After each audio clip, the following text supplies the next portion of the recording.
Welcome to the Supply Chain Careers Podcast, the only podcast for job seekers, professionals, and students who are focused on career-enhancing conversations and insights across all aspects of the supply chain discipline. This podcast is brought to you today by SCM Talent Group, the industry-leading supply chain recruiters, plus jobsinsupplychain.com and supplychaincareers.com. Russ, we're happy to have you with us today. Welcome. Thanks, Mike. Glad to be here. So first, Russ, we'd like to find out how you got started on your own supply chain career journey. What were some of your greatest influences? Yeah, so when again, this will be all rambling. Anyway, I'll get this out of my system. So probably my first supply chain influence was I worked for a small consulting company in Atlanta, Georgia called Systicon a long time ago. And that was actually before I got my PhD. So I worked as a consultant in the field through some connections at the University of Michigan and Systicon. And after working there for a while, which I enjoyed immensely, working for a consulting company, at some point I decided, I'd really like to know the right answer to some of these questions, not just the answer that we could come up with in a day's worth of time. So that really intrigued me. There are a lot of interesting questions out there in the supply chain, material handling field, that people really just didn't know the answer to. And I thought, wow, after spending a year trying to solve those under very intense time pressure, I thought it'd be interesting to have some time to reflect back and try to solve them. So that's when I went back to get my PhD. As you know, Mike, right, I spent a lot of time working with MHI through one of their organizations called KICME, which is not a call to action, but an acronym for the College Industry Council on Material Handling Education. And that really opened my eyes to sort of where the industry was and how academics could work effectively with industry partners. And so I really enjoyed that experience, which led into me being the director of an industry university cooperative research center where companies would actually engage in research that could bring them, immediate results. And so all those things, I think you can see a progression of someone who's interested in solving the problems, but interested in solving real problems. And that's really my background on how I got into the field. Perfect. Thank you.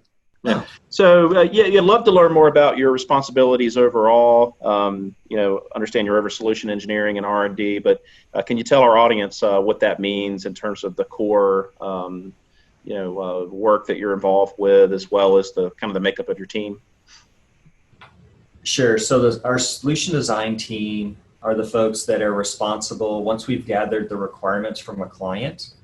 They're the team that's responsible to make sure we come to the right solution, which really means the correct application of technology that meets or exceeds the requirements and is the right trade-off in terms of capital and OpEx and, ROI and things like that. So that group is, people that have a lot of experience in the field and are good at navigating the solution space for clients, because every client requirements are a little bit different. On the R&D side,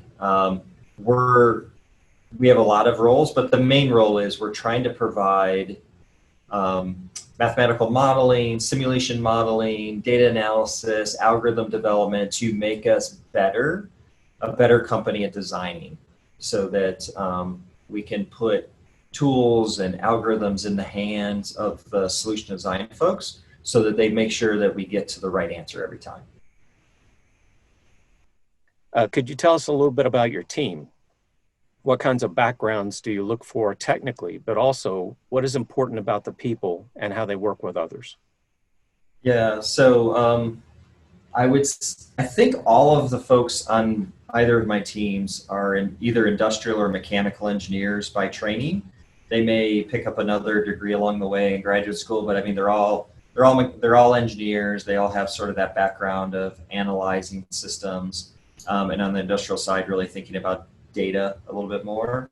I would say all of them we're definitely looking for someone with a systems thinker approach to things, right? Not thinking about things in isolation, but thinking about the whole system. they all have to be extremely strong in collaboration. On the solution design side, right? These are folks that are working with the consulting team that gathers the requirements, and then directly with the client to explain to them what solution we arrived at and why we arrived there. So collaboration is very important. And the way that we think as a company is we think about things from a design first principles perspective, meaning that I should be able to explain to you why I maybe started with a simple solution and how a requirement led me to some other solution, and then but didn't meet all the requirements, so I had to pivot to another solution, and how I can navigate sort of the solution space is really important to us as a company. And so people that can think about things instead of saying the answer to every question is, well, it depends, that they can ask a question that actually has a sort of definitive answer, because it's a little bit lower level down question. We call those a first principle question, and use those first principles to sort of build up a solution from that. So it's a methodology that we've developed at Fortna that we train our people on. But so while we're interviewing people, of course, we're trying to elicit, do they think about things in sort of an abstract, they can abstract one level up and communicate in that level, or are they always in the details? Because if they're always in the details, they're not going to be able to move at the speed we need to move them at to design appropriately. Yeah, very good. Thanks. Sure. And let's say you've moved forward, you've completed a client engagement. What's the kind of feedback that you like to hear? Both internally with other leadership within Fortna, but also externally with your clients. In terms of the feedback, after a project. Yeah, the things I really like to hear back from clients after we've been in an engagement is that they say something like, wow, Fortna really helped me think about how to think through challenging questions that I didn't really have an answer for. So that's sort of the number one. And if they really said something along the lines of, man, they just broke down everything, so I understood it so clearly that I could go tell the story to my leadership.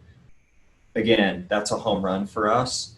And if they mention the term educational along the way, like they educated us on technology in a way that we had never thought about before, right? So all of those, I think you'll see, have a common theme of like, I would rather at the end of the day that the client or whoever we're working with, they come away from the experience knowing more than what they did, feeling comfortable about what they learned, and best case, they're put in a position where they can go even spread, the story or the solution even further, right? So that's what we're trying to achieve. And so those are the comments that I'd like to hear back from clients. Good stuff. And as it relates to your team and associates that are up under your umbrella, how do you go about evaluating their performance? Kind of related, right? In the sense we try to, do we get a sense that we've educated people along the way, or we've just given people answers? So this is something that harkens back to my experience as a professor, right? When a student comes into office hours, you're trying to have a conversation. Mike knows as well, right? Having a conversation with them so that you lead them to the right answer without telling them. Why? Because then they'll be able to get back someday to the right answer, right? And so the same thing at the end of it, by asking their teammates, I can get a sense, okay, did that solution architect just come and say, this is the answer and this is why we're doing it, and the team went away not understanding it and not having learned anything in the process?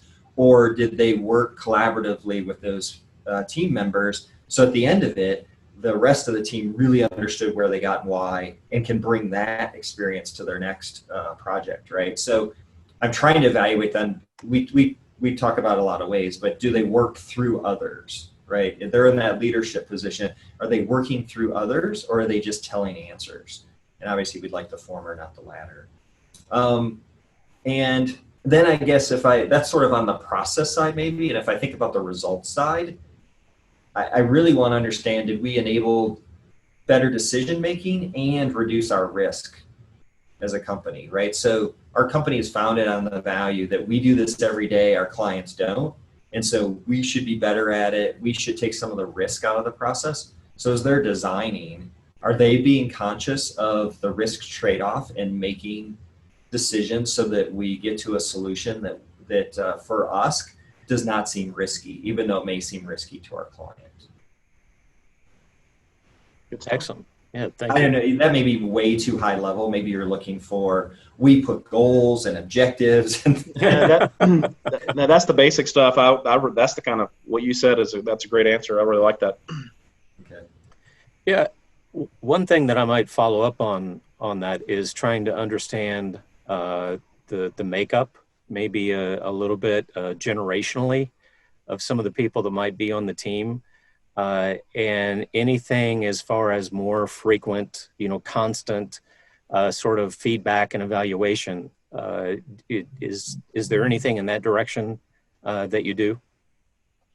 So I will say, as a rule, folks that are coming to us without a lot of experience are poor storytellers. And I don't mean that like we're spinning yarns, right? But being able to, I would say from a formal perspective, in a school, in a university setting, it'd be called argumentative writing or argumentative thought processes or something. Are they able to structure a conversation so that at the end of it, someone has followed along and got to the right answer, versus just, I don't know, just not, going from A to B to C to Z, and there's no rhyme or reason why they're jumping around, right? So people want to understand. And if someone's buying a $60 million distribution system that we're supplying, they really need to understand it before they buy it, right? So I think that's the one skill folks that are coming out or that join us usually, either coming directly from school or have fewer years of experience, tend to not do as well and be able to tell stories in a compelling way to clients so that they understand. So that's sort of the constant that I see across sort of our hirers or our newer, less experienced folks. And then sort of on the flip side, right, more experienced folks that we hire, we sort of the opposite problem. I mean, they have that, not the opposite in that, they have that skill set, but they come in and they already have a design methodology that they've been trained on and used over the years, right? And we want them to use our design methodology. So I always say it's much easier to train someone than untrain someone. And so it takes a lot longer to untrain someone. And so that's why we put a great focus in our company about promoting from within and trying to hire younger, trying as much as we can to hire younger folks that have less experience and investing in them to get them into our way of thinking. We think that that's a better long-term, more scalable strategy. But it's not always possible to do that. And there are times when it's advantageous to bring folks in from the outside. Yeah, excellent. I think that's a great contribution to this. And another question I wanted to ask, I noticed on the Fortna website that it says, we help the world's biggest brands transform their distribution operations into competitive advantage. Yeah. Then later says our clients are better able to make and keep bold promises to their customers. So what is a bold promise and how does the culture at Fortna support the process?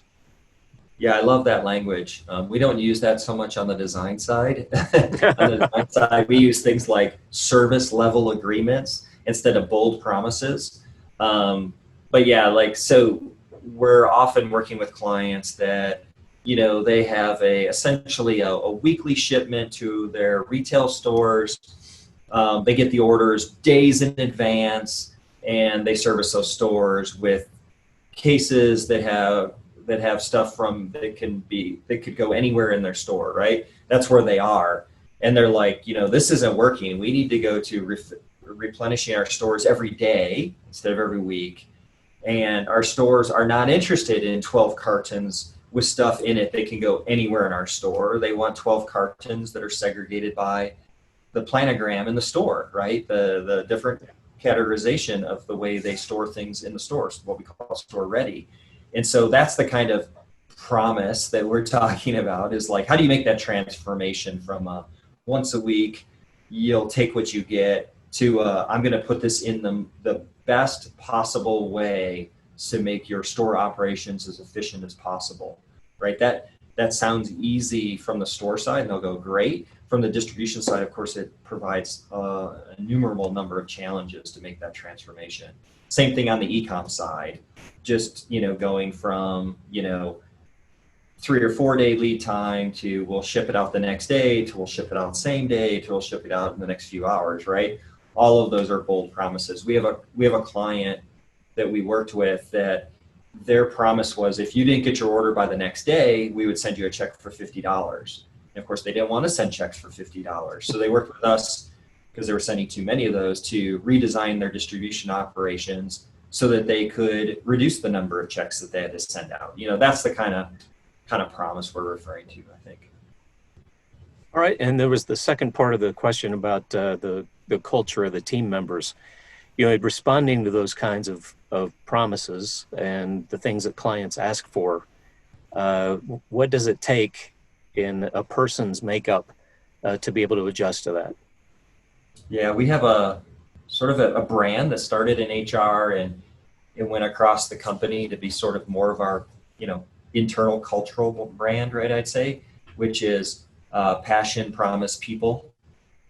And in this idea, right, is that we try to hire people that will essentially take on the problems of our clients and make them their own, right? So that, and we provide, 24/7 support for clients year round, right? And so when our client support team gets a phone call about a problem at a distribution center, they immediately understand the magnitude of this, right? There could be hundreds of people standing around with nothing to do, right? In the case of a really bad failure. So we try to hire people that have the passion, to really take on, so that they can deliver on our promise, which is, we will be their partner, going forward, and will not let them down, right? So those are the promises we're making to clients, and that to do these things, we have to invest continuously in our people, right? So those are sort of the three tenets. I mean, we have a business card with 12 business principles on the back, and the only one that I can remember off the top of my head usually is that our clients' interests come first. So we're always trying to figure out ways to live up to that. And this, this sort of passion, promise, people is another embodiment of sort of that idea. Very good. And Russ, I was going to ask too, if you had any, do you have an internship program there at Fortna, and do you have internships that work under your tutelage? So we do have an internship program, and I would say it's not formal in the sense of some larger companies. It's sort of it's openly known within the company that if you would like to hire an intern, that's a pretty easy thing to get approved. And so some departments take advantage, some don't. We have taken advantage of it in the R&D department. We hired someone for the summer, had them come in an area that we know we want to get in this area. None of us have really spent much time in it. So we put the intern in that area to put them in a position to learn a bit, and then try to teach us, and then try to figure out between the two people, how can we bring this knowledge to the company? And so I would say that was a pretty positive experience overall. I know that software has hired interns. Our HR staff has hired interns. I don't know that our consulting teams have, because there's such a heavy travel requirement. Engineering has had some interns. So there's quite a few groups in our company that have taken advantage of it. And I think with our new leadership, we're likely to formalize that a bit more going forward. Excellent. You touched on this earlier. Been in recruiting for 26 years. Don't see a whole lot of people transition from academia into industry, but would love for you to paint that story of what really positioned you and motivated you to make that move, and how did you go about doing it? Yeah, as you might imagine, I've had to tell this story a few times because of, like you said, I mean, no one does this. It's very rare anyway. And I've been successful in hiring a couple people out of academia, and so I know how hard it is to get people to leave academia.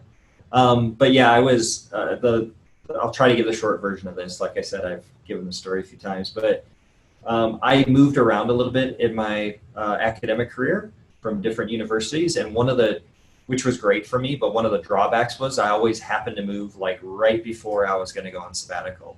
And sabbatical, of course, is a really cool opportunity. And so when I landed at the University of Arkansas, I made it known far and wide that I was going to take a sabbatical from the University of Arkansas. I was going to stay long enough to get that sabbatical. And partially because I really wanted the experience of living overseas for me and my family. And so that was my goal essentially in that. So anyway, I'm at Arkansas, I'm doing my professor thing. I'm reasonably advanced in my career because that's my third stop as a professor. And so I was getting recruited for department head type positions, and I had this built-in excuse. I'm like, no, I can't possibly interview for that because I'm going on sabbatical. This is important to me. And so being on sabbatical, you have a chance to reflect on what you like about what you're doing, what you don't like. And I realized I really liked my job as a professor, and I really had no interest in being a department head.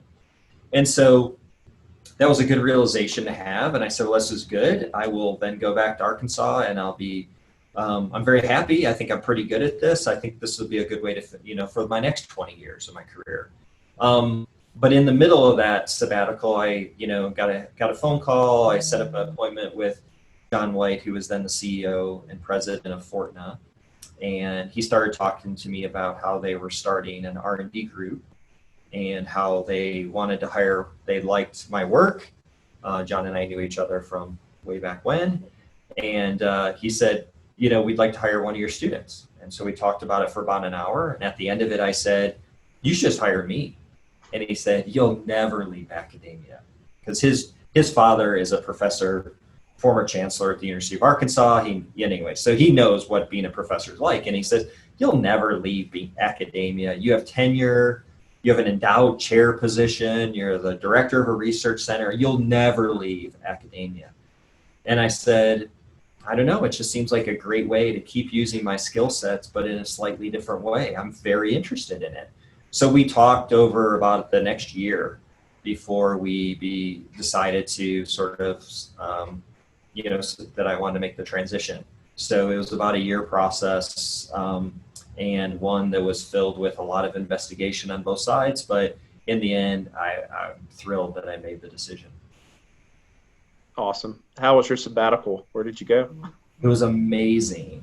I went to Austria and to a town called Graz that happens to be where SSI Schaefer, which is a large company in our field, as well as it so happens, Canop, another large successful company in our field, and near TGW, a third large successful company in our field. But anyway, I had a part-time position at Schaefer and enjoyed that interaction greatly. And then I had a part-time gig at the university working on my research and co-writing a book with a couple colleagues on the concept called the physical internet. Nice. And Rodney, we held a great research colloquium that was there for about 5 days.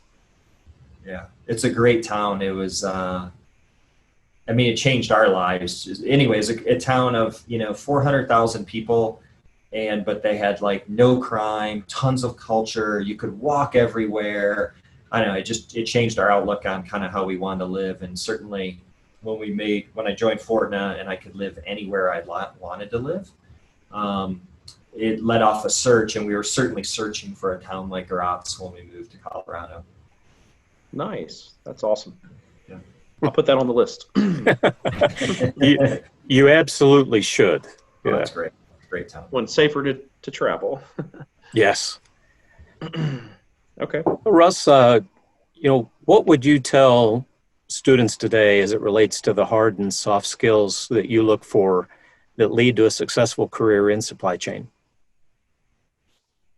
Yeah, hard skills. Yeah, do as much math and tools and the engineering, science, math courses as you can to feel really comfortable, thinking about things analytically. I mean, that's the strongest thing you're going to take as an engineer or as a business student, right, and apply it in the real world is the way you think about things, and get as many as those skills that you can apply kind of immediately.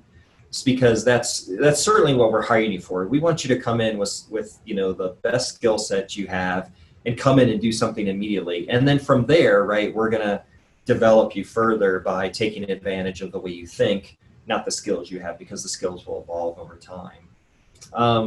And then, like I said, as far as a hard skill, man, figure out a course you can take that will get you to the point where you will not only learn to write, but you will learn how to formulate arguments. That's the way I think about it. I really, when I taught, I put part of that into my course. It's like, okay, how do you take all this information and actually convince me to do something different than I might already be thinking of doing? That's the way I think of argumentative writing. Or persuasive writing. I want someone to be able to write in a way that is structured enough to change a point of view of somebody, and so, or reinforce it or something. So anyway, I think that's a skill that all engineers and business students should have, is that ability to persuasively communicate. On the soft skills, get really comfortable talking to people, get really comfortable presenting information, get very comfortable working in teams, I would say, except that all students today are forced to work excessively in groups. So they all learn how to work in a team, or at least they get experience working in a team. I don't know if they know how to do it at the end.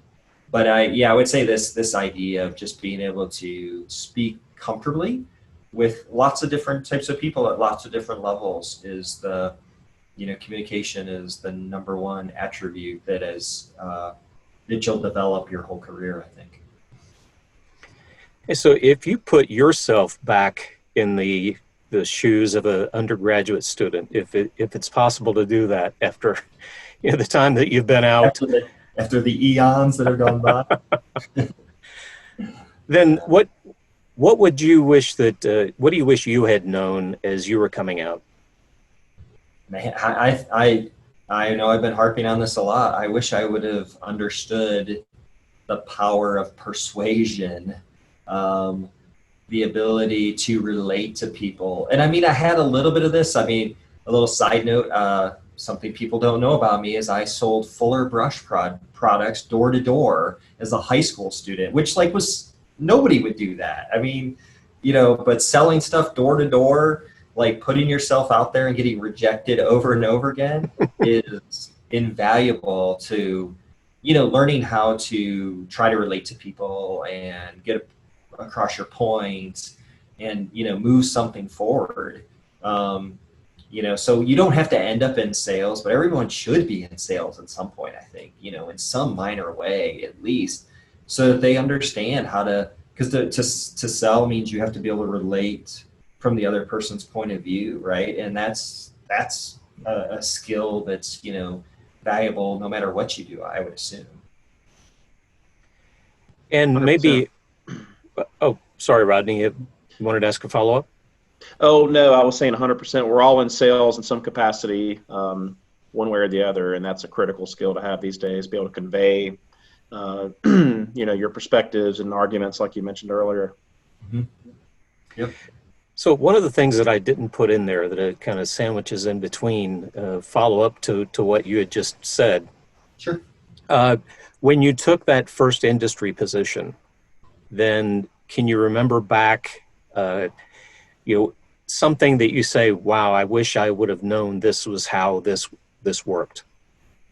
Yeah, I thought like someone would train me a little more than they did, So the first thing I did at Systicon is they just like plopped me down and said, okay, there's your computer. It's got the simulation program loaded on it. You're going to simulate that line out there. And we'll take you out there and introduce you to some folks, and then you start doing it. And, I'd had a course in simulation, but the professor had like given you exactly essentially what you need to simulate and why, what are the questions you're trying to answer. And then you go out these seniors consultants and slowly you observe them. You're like, oh, they don't really understand what we should be simulating. The client's going to tell us what to simulate and what questions they want answered. and how we gather this. And like, I learned only by observing, like there was nothing formal at all.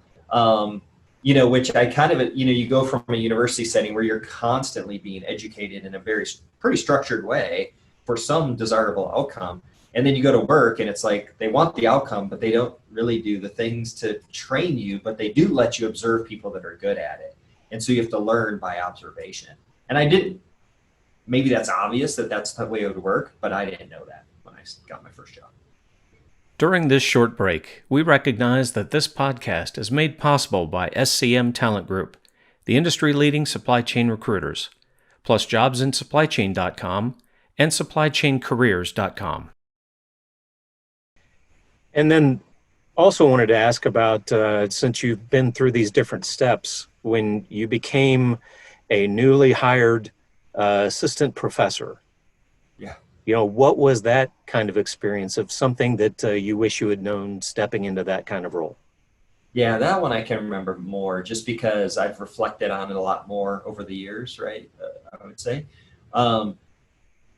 So I think first I want to mention that the term supply chain was developed after I became a professor, just so you know the chronology of this.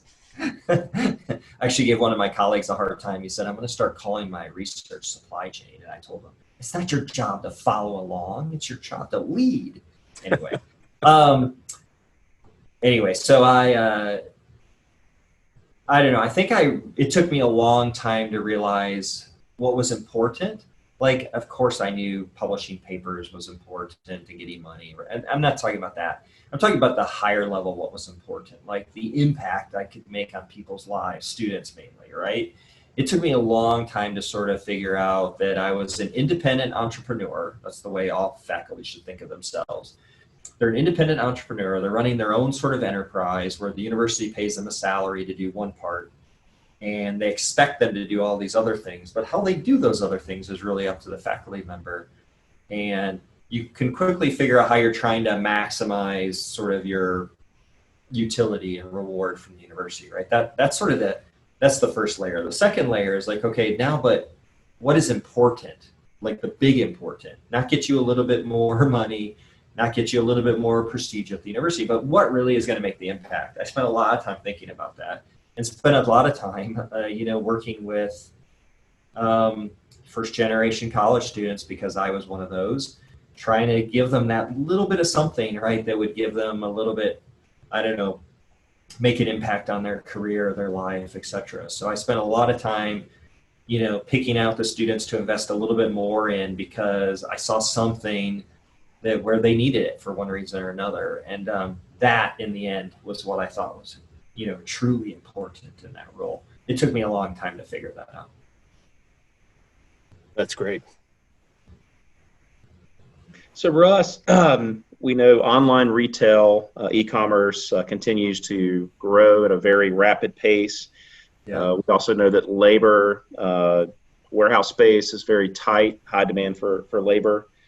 Automation is being adapted at a higher rate. And the technology continues to evolve quickly as well. Yeah. Throw in COVID, right? So that's a whole nother wrench there in the equation. But how do you see this shaping out in the years to come, looking forward?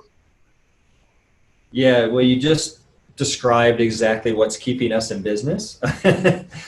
So I'll say we don't mind that these things are happening, but it is challenging. I would say it's likely to remain challenging, right? Right. You all the things you mentioned, I don't see those reversing, except fortunately, hopefully, COVID. But we have clients today, by the way, just to mention COVID, right? We have clients today where we just finished a design effort that we started in December of last year, but we took a pause during COVID.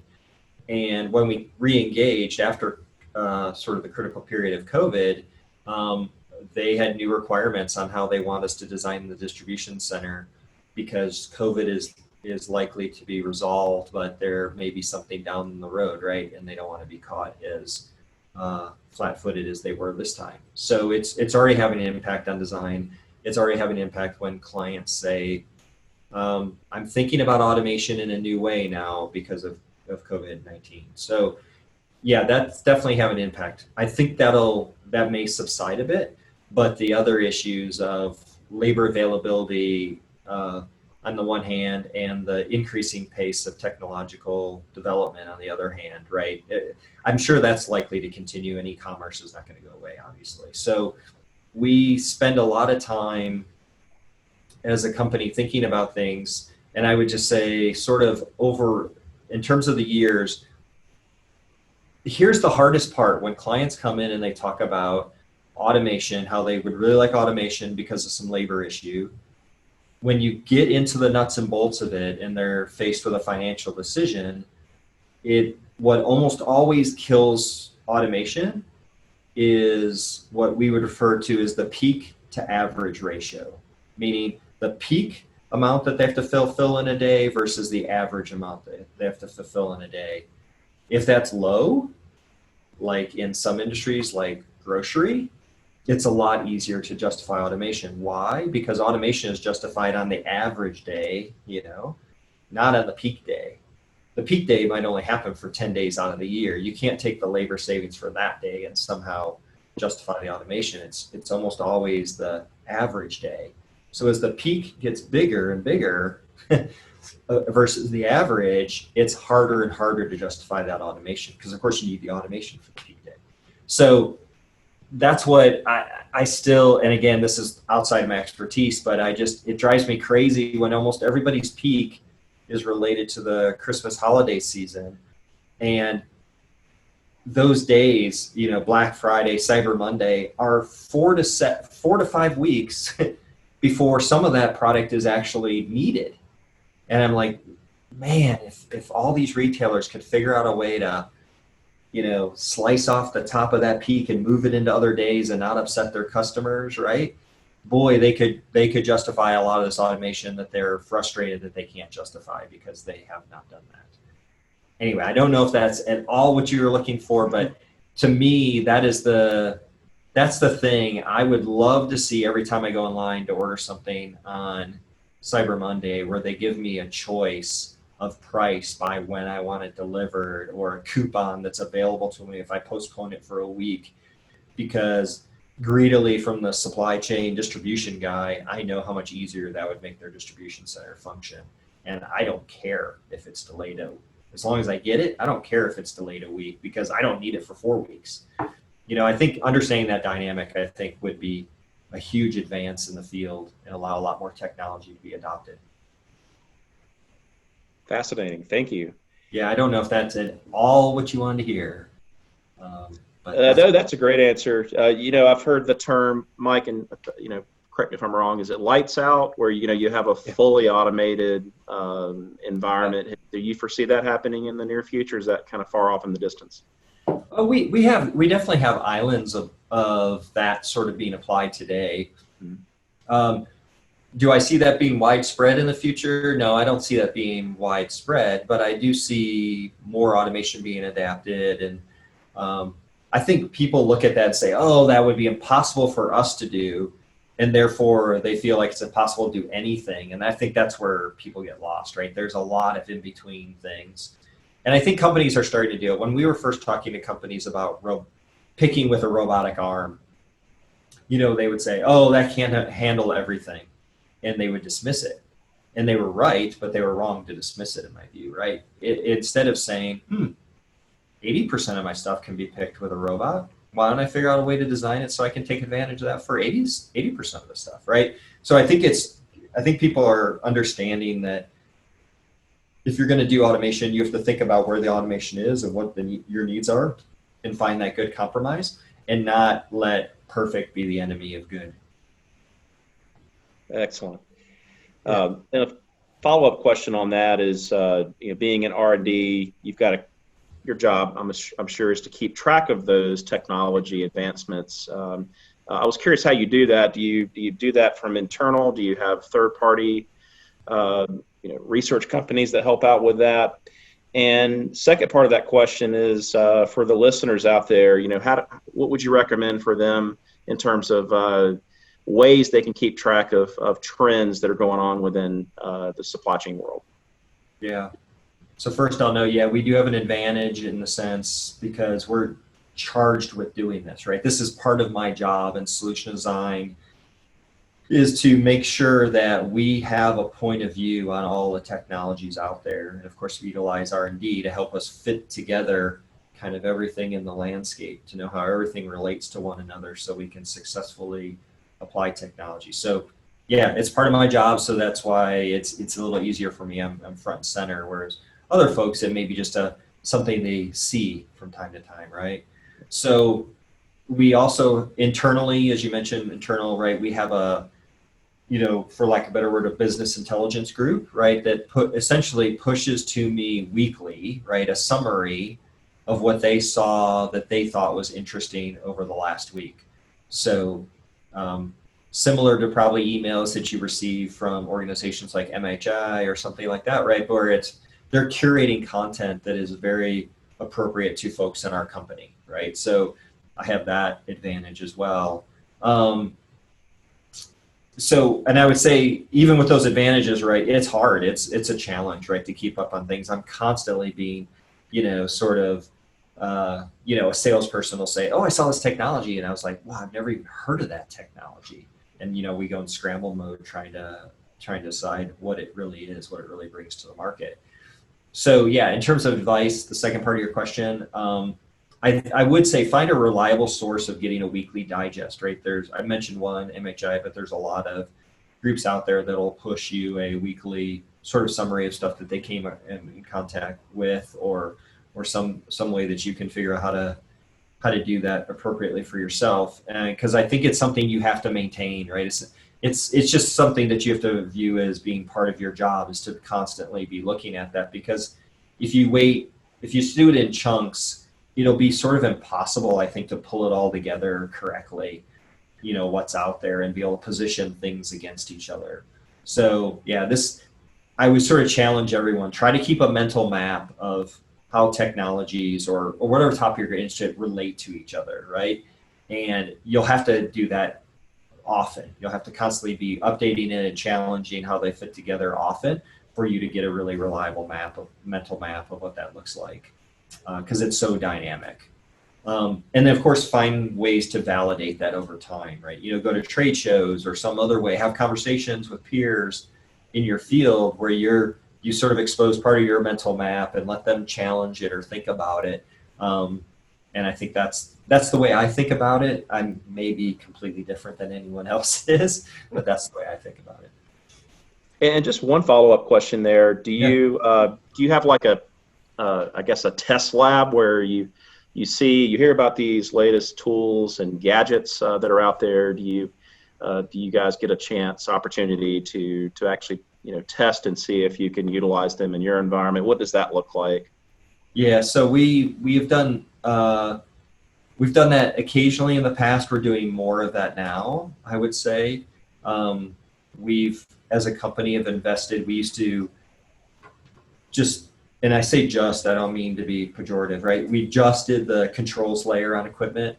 And now we're doing an execution layer, a system execution layer software system. So we have to basically give missions to equipment, not just divert or route things, that kind of thing. So we're giving missions, and what mission do we want to give to a piece of equipment?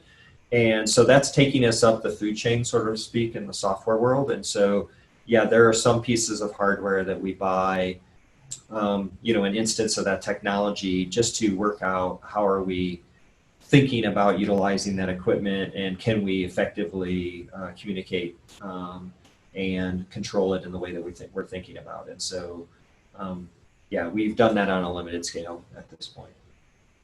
And by the way, it's not a fancy lab, and our software guys are usually the people demoing in our demos and stuff like that, internal demo.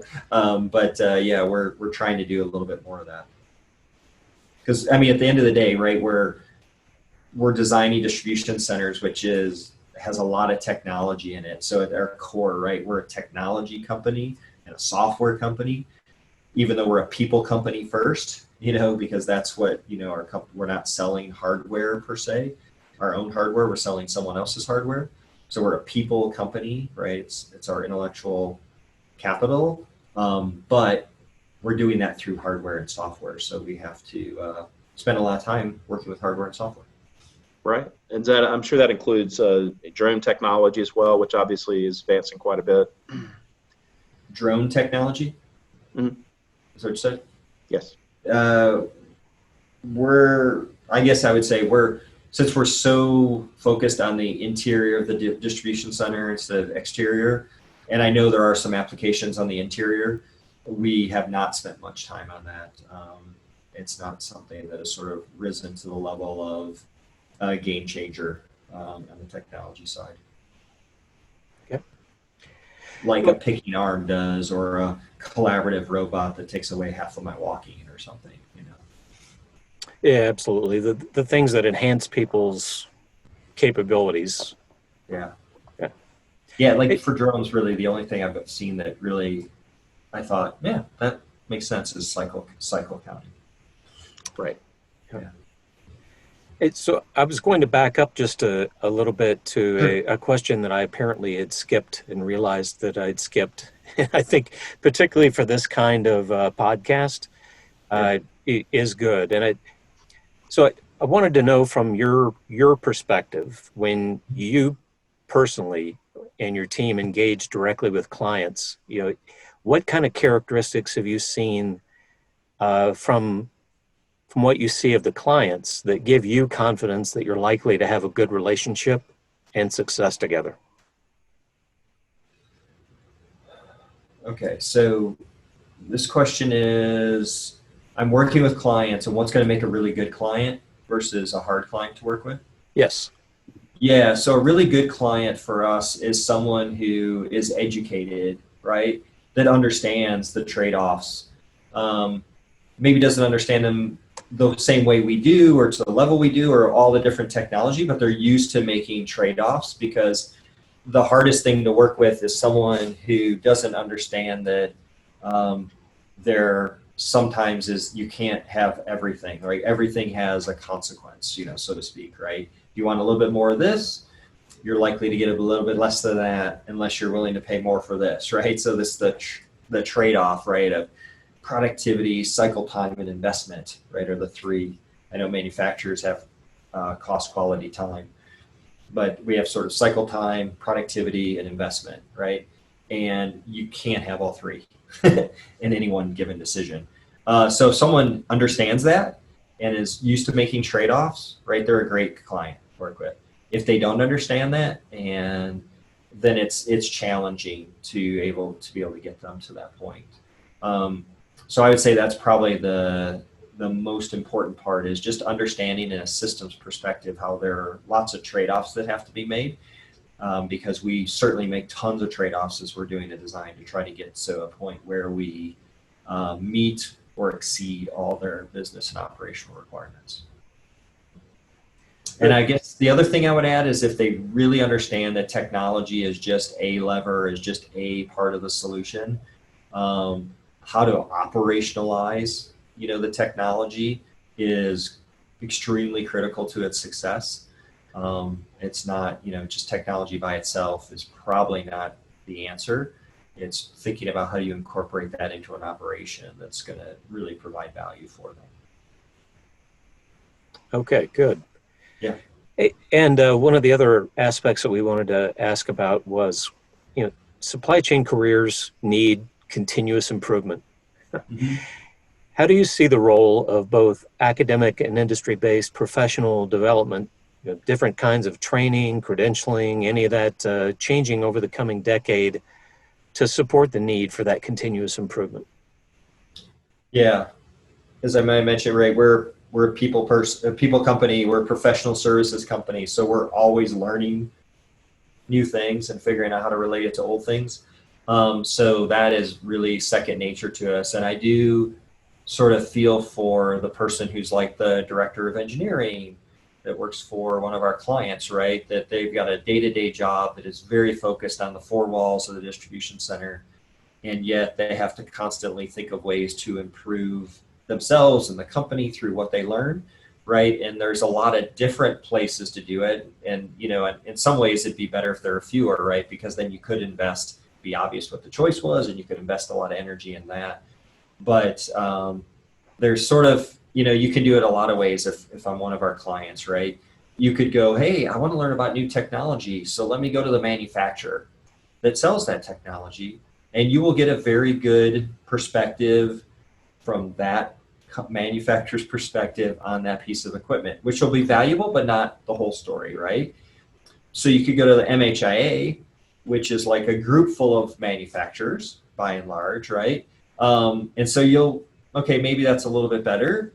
You could go to work, WRC, which I'm not sure what they're going to look like now that they're part of MHI, right? But they were positioned in the market, I would say almost uniquely, right?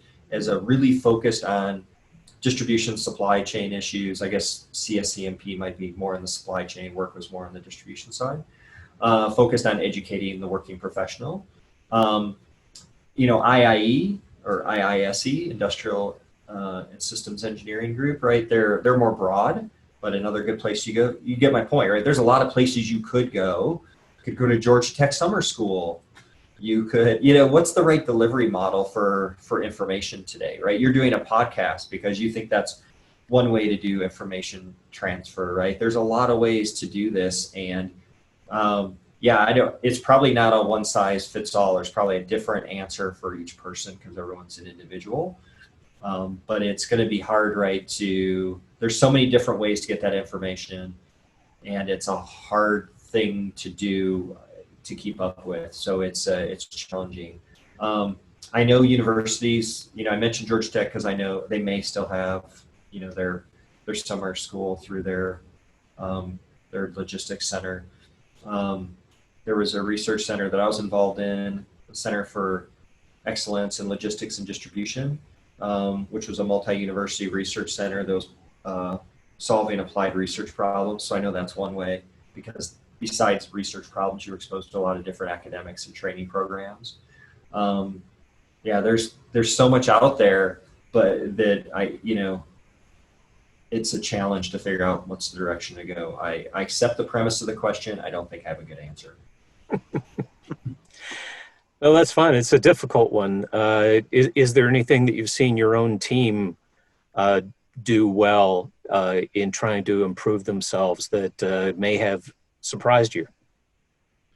I would say maybe it surprised me, but because our company is formed part of MHI, we always have one of the educational slots at ProMat or Modex. And I'm always impressed at when one of my team members is asked to accompany someone else in the company and, give that presentation about a success story or something we're working on, how much growth they get.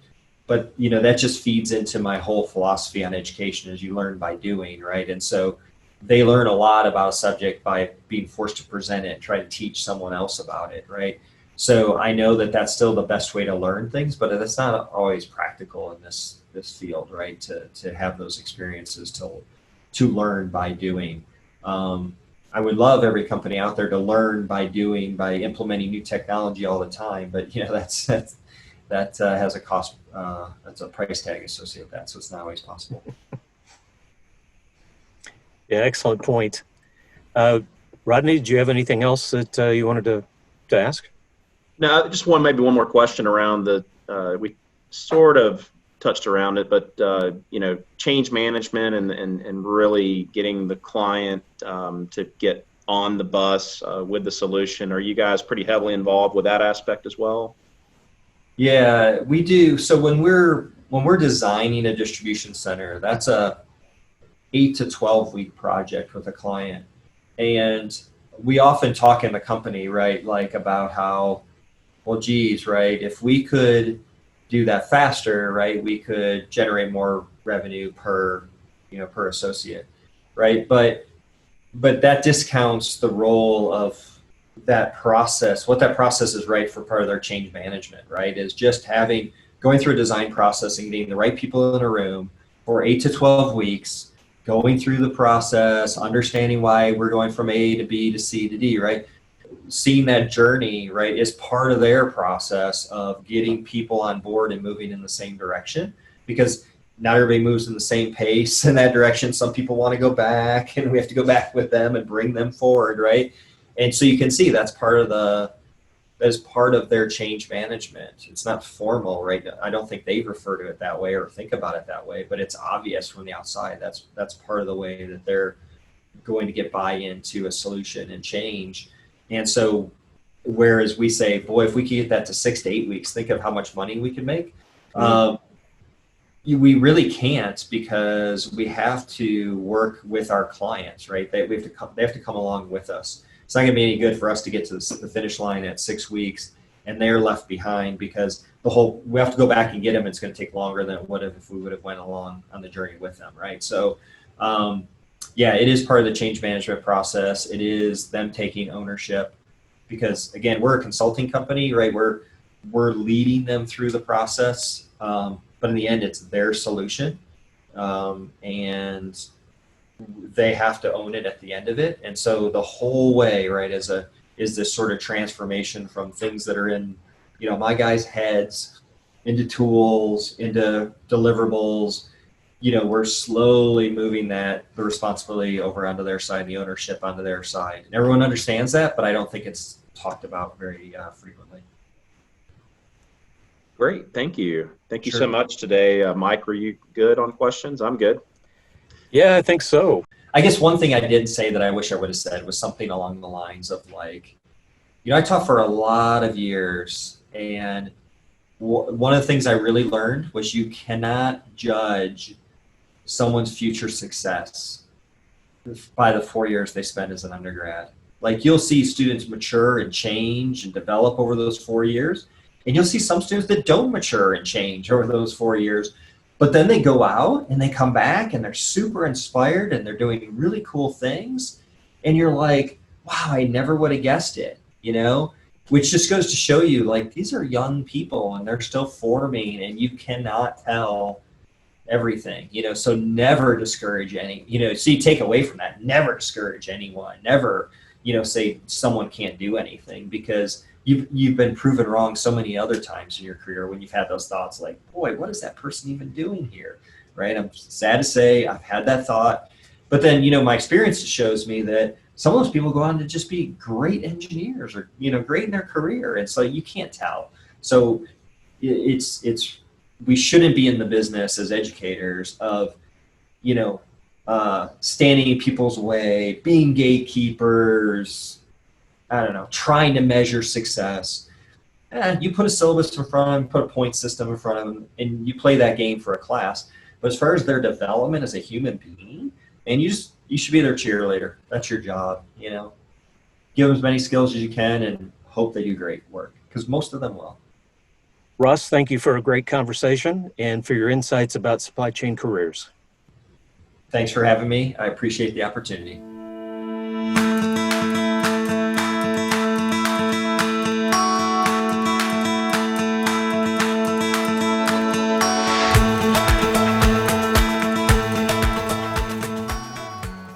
Thanks for listening to this episode of the Supply Chain Careers Podcast.